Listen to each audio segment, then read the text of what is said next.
মমতা সরকারের বিরাট বড় ঘোষণা, এবার রাজ্যের সমস্ত পুরুষদের জন্য খুশির খবর। যারা ইলেকশনে ভোট চাইছেন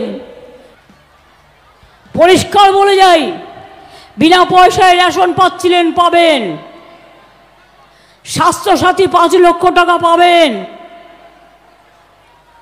লক্ষ্মীর ভাণ্ডার পাচ্ছিলেন পাবেন, ঐক্যশ্রী পাচ্ছিলেন পাবেন, ইমাম মুয়াজ্জিমরা সাম্মানিক পাচ্ছিলেন পাবেন, পুরোহিতরা যারা পাচ্ছিলেন পাবে, লোকপুরা শিল্পীরা যা চলছিল চলবে, কৃষকদেরও 10,000 টাকা করে আমরা দিই বছরে সাহায্য করবার জন্য, তারাও পাবেন।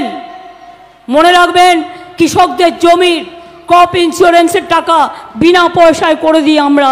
এর জন্য আমাকে বছরে প্রায় 1,000 কোটি টাকা খরচা করতে হয়। কৃষকদের জমি মিউটেশনে কোনো টাকা লাগে না।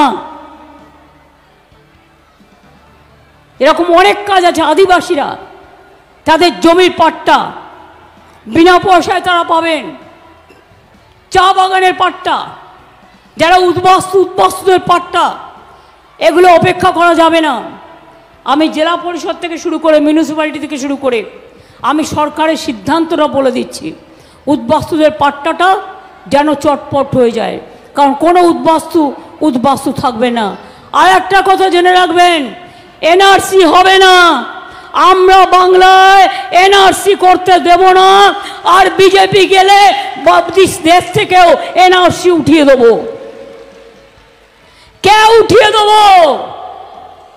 ইউনিফর্ম সিভিল কোড উঠিয়ে দেব।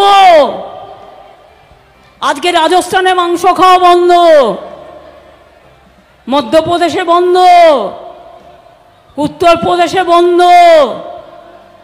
ডিম খাওয়া যাবে না, মাছ খাওয়া যাবে না, মাংস খাওয়া যাবে না, বার্লি খেতে হবে। বার্লি, কিছু বুঝলেন? বার্লি খেয়ে থাকবেন আপনারা। আর প্রচার বাবুরা এসে আপনাদের কাছে চার্লি বাবু সেজে ভোট চাইবেন। এই তো হয়ে গেছে আজকে জগৎটা।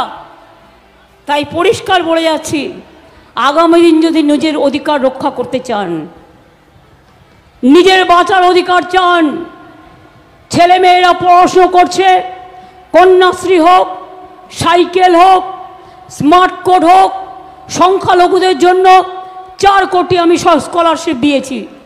আমার 1 লক্ষ কন্যাশ্রী আছে, কলেজ আছে, স্কুল আছে, ইউনিভার্সিটি আছে।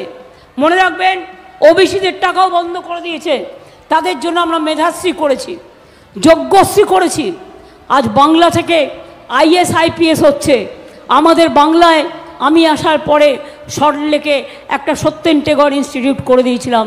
ডিএমএসপিরাও জেলায় জেলায় করেন। আমাদের বাংলা থেকে 13 জন এবার IAS IPS হয়েছে, তার মধ্যে ওই সেন্টার থেকেই 7 জন হয়েছে, মনে রাখবেন।